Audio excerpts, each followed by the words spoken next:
matatandaan nyo mga kababayan, ito pong kahapon, may lumabas na ethics complaint laban po dito kay Senator JB Ejercito dahil nga mga kababayan sa hindi niya pag-upo sa kaso nito pong si Chis Escudero mga kababayan. So ngayon, pakinggan muna natin ito and then pakinggan natin yung sagot ni Senator JB Ejercito patungkol po dito sa kanyang ethics complaint. Ito, i-play po muna natin.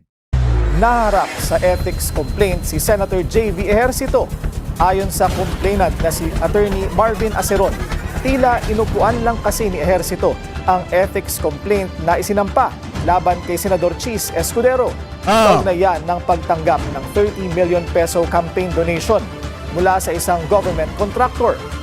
Yan nga yung problema mga kababayan. Sabi ko nga po sa inyo, may mga sistema kasi dyan sa loob ng Senado mga kababayan na mapapansin nyo din naman na kapag kakapwa nila senador, yung napapag-usapan lalo na't matalik po nilang kaibigan, hindi po nila iniintindi yung reklamo patungkol po dun sa mga matatalik nilang kaibigan na yan. Katulad na lamang nito, ito yung isang patunay mga kababayan na may nag-file ng ethics complaint kay Senator JB Ejercito. Bakit siya inireklamo? Dahil nga, hindi niya inupuan mga kababayan ito pong kaso noon ni Chis Escudero mga kababayan, lalo na at siya po ata yung nakaupo or may hawak ng chairmanship ng Committee on Justice mga kababayan dyan sa Senado. So ngayon, ituloy pa natin. Bilang chairperson ng Committee on Ethics and Privileges, may tuturing umanong administrative delay ang mahigit 100 araw na inaction ng komite. Manatiling nakatutok. Ayan maliwanag mga kababayan. Ay, Manuel Ponce, nagpalit ka ng pangalan mo kaya nawala yung jacket mo. Yun yung dyan. Kasi hindi naman ako nag-aano ng nag-aano ng settings ng aking YT. Ngayon, yun lang ang dahilan dyan. Baka nagpalit ka ng name mo. Anyway, mga kababayan, balik tayo ulit dito. So kung titingnan nyo, ang rason kung bakit siya na-file ng ethics complaint dahil hindi niya tinrabaho. Ito pong reklamo kay former Senate President Chis Escudero patungkol po sa pagtanggap ng 30 million pesos na campaign donation noong siya ay tumakbo mga kababayan sa pagkasenador noong 2022. So ngayon, ang isa pa dyan mga kababayan, kung makikita nyo, may sagot po siya dito po sa ethics complaint na ipinay laban po sa kanya. At ayon po mga kababayan dito kay Senator JB Ejercito, handa po siyang mag-inhibit o umiwas sa reklamo versus Escudero para daw po sa integridad ng komite mga kababayan. So ngayon, ito i-play muna natin. Nagsalita na rin si Senador J.V. Ejercito kaugnay sa hinahanap niyang ethics complaint. Nagugat ito sa umano'y hindi pag-ibo sa reklamo laban kay Senador Chis Escudero. Nagbabalik si Hannah T. Ayan di ba body-body sila? Pagkakaibigan o di hindi niya tatrabahuin. Ganun lang ang sistema dyan. Pagkakaibigan, hindi po nila tatrabahuin. Pagka hindi nila kaalyado mga kababayan o hindi pumapabor sa kanila, dun lang sila tatrabaho. So ngayon, ang katuwiran ni Senator JB Ejercito, para hindi daw maapektuhan yung integridad ng komite, mas pipiliin na lamang po niya mag-inhibit kaysa upuan po yan. Kung gusto may paraan, kung ayaw may dahilan. Isa yan sa mga inirereklamo ng abogadong si Attorney Marvin Aceron laban kay Senate Ethics Committee Chair J.V. Ejercito. Tila tinulugan daw kasi ni Ejercito ang nakabibing ethics complaint laban kay Senator Chis Escudero na may kinalaman sa pagtanggap niya ng donasyon sa kontratistang si Lawrence Lubiano, ang may-ari ng Centuryways Construction. Saka take note mga kababayan kaya po kasi napag-usapan noon yan at naging matinding usapin ito pong patungkol kay Chis mga kababayan dahil nga dun sa pagtanggap niya ng 30 million pesos na donasyon sa kanyang kampanya sa isang kontraktor mga kababayan na may ongoing na proyekto galing po sa gobyerno. Biruin nyo mga kababayan namuhunan ng 30 million pesos etong si Lubiano pero yung pumasok na mga proyekto sa kanya bilyon-bilyon. Ganun po katindi mga kababayan, di umano.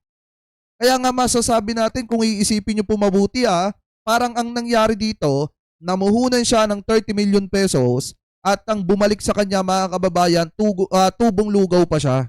Hinain ang complaint laban kay Escudero noong Oktubre ng 2025. Pero after about 109 days, kahit pag-assign daw ng case number, hindi man lang daw masimulan ng komite. Diba? Kung kaya raw ng House Ethics Committee i-handle ng mabilis ang kaso ng kay Representative Kiko Barzaga matapos ang kanyang di umano'y seditious activities, dapat daw ganito rin ang pag-uusad ng reklamo kay Escudero. Paano nga mga kababayan uusad dyan kung yung nakaupo dyan na chairman ng Senate Committee on Justice, kaibigan ni Chis Escudero? Sino ba naman ang uto-uto na maglilitis sa sarili mong kaibigan? Siyempre, ang mangyayari dyan mga kababayan, kaysa litisin niya yan, mas pipiliin niya pa rin pairalin yung pagiging magkaibigan nila kaysa pairalin yung sinasabing senador siya ng mamamayang Pilipino, lalo na taong bayan ang nagtiwala at nagluklok sa kanya bilang senador. Di po ba mga kababayan, di ba dapat ang pinagsisilbihan ninyong mga senador ang mamamayang Pilipino, hindi yung mga kaalyado ninyo? Di ba ituloy pa natin? Escudero sa Senado. Pinatatanggal si Ejercito bilang Ethics Committee Chair at pinai-inhibit siya sa pag-handle ng ethics complaint laban kay Escudero para ma-preserve daw ang integridad ng Senado.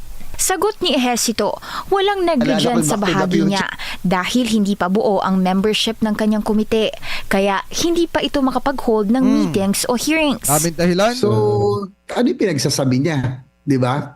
There is no committee to speak of as of the moment. Sa tingin niya, hindi magpo-prosper ang nasabing ethics complaint laban sa kanya. Pero kung kailangan daw niyang mag-inhibit, gagawin niya ito. Na-assign si Ejercito bilang chair ng Ethics Committee isang araw bago mag-adjourn ang Senado nitong Oktubre. Kasunod niyan ang serye raw ng budget hearings at BICAM. So, there was no chance really for the committee members or the composition of the Ethics Committee to be read in plenary, which is a requirement for it to be constituted. So hindi ko po kasalanan, gustuhin ko mang magkaroon na ng hearings or aksyonan yung mga complaints. I cannot because the committee has not been. Ang tanong kasi dito mga kababayan, bakit yung Kamara nagawa agad nila kay Kiko Barzaga yun? Di po ba mga kababayan, bakit yung Kamara nagawa agad nila kay Kiko Barzaga yun? Nung si Kiko Barzaga kung ano-ano na ang pinaggagawa mga kababayan. Kita nyo kung gaano kabilis yung naging aksyon ng Kamara de Representantes. Samantala, dyan po sa Senado, dapat nga mas madali pa dyan. Kasi hindi naman po kayo kasing dami ng nandoon sa Kamara. Di po ba mga kababayan, dapat nga mas mabilis pa ang kanilang tawag dito, ang kanilang ginagawang hakbang dito po sa ethics complaint laban or dito sa kaso ni Chis Escudero mga kababayan. Ang problema, kung talagang ayaw nilang aksyonan, hindi po talaga nila aaksyonan yan. Constituted as of the moment. Parang katulad lang din yan sa impeachment ni Sara Duterte na pinaasa ni Chis Escudero yung mga kababayan Pilipino po natin. Pero kalaunan mga kababayan, ang ending, wala. Nga ang taong bayan at naghihintay sa wala. Ano po, parang ganito lang din yan. Diba dahil nga kaibigan nila, etong si Chis Escudero mga kababayan, ang nangyari, talagang hindi niya tinrabaho o hindi nila inupuan. Para nang sa ganun, malaman man lang ng taong bayan kung ano yung ginawa nilang hakbang para imbestigahan. Etong si Chis Escudero patungkol po dun sa kanyang kaso, patungkol dito sa 30 million na tinanggap niyang donasyon sa isang kontraktor. Anyway, tuloy pa natin. Hindi rin daw ito dahil malapit siya kay Escudero. Sa ngayon, iisa na lang naman na raw ang bakante sa Ethics Committee bago ito makumpleto at aprubahan sa Senate Plenary. Ano lang, yung time lang. So hopefully, itong when we resume this January 25, it can already be read already in plenary and constitute already the Ethics Committee. Nasa 4 to 5 senators ang nakaharap ngayon sa ethics complaint na hindi pa muna pinangalanan ni Ejercito. Tatalakayin daw ito isa-isa sa first in, first out basis. Sa Lunes, January 26, inaasahang magbabalik sesyon na ang Senado at hihintayin niya kung mabubuo na nga ang Senate Ethics Committee. Para sa agenda, hindi pala Committee on Justice. Senate, ano yun? Wait nga lang. Ethics Committee ba yun? Senate Ethics Committee. Ayun, hindi pala Committee on Justice. Senate Ethics Committee, mga kababayan. Yan po pala yun. Kasi ang pagkakaalam ko po talaga dyan, ang mga tawag dito haharap na may mga ethics complaint dyan po sa Senado, una si Jesse Escudero, pangalawa mga kababayan si Bato de la Rosa. So yung iba, hindi natin alam kung sino pa yung iba dyan.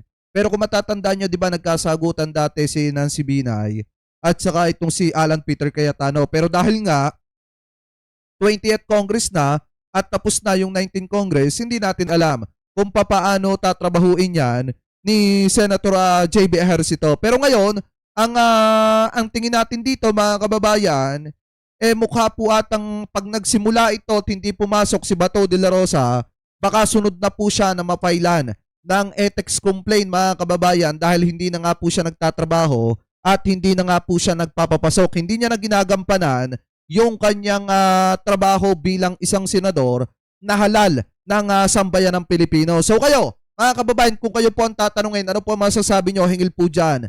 Dapat po ba mga kababayan na eto pong sina Chis Escudero at eto pong sina Bato de la Rosa, dapat po ba mga kababayan na talagang papanagutin sa kanilang mga kasalanan na pinaggagawa dyan po mga kababayan sa Senado at yung pag-abuso po nila sa kanilang kapangyarihan bilang isang senador. Katulad di Bato, after niya mailuklok bilang senador ng sambayan ng Pilipino, hindi na nagpapapasok pero diretso pa rin yung sahod.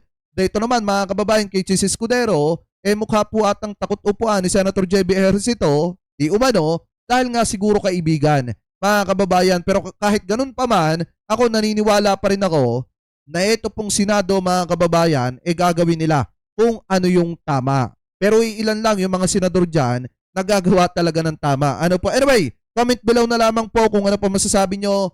Hingil po dyan.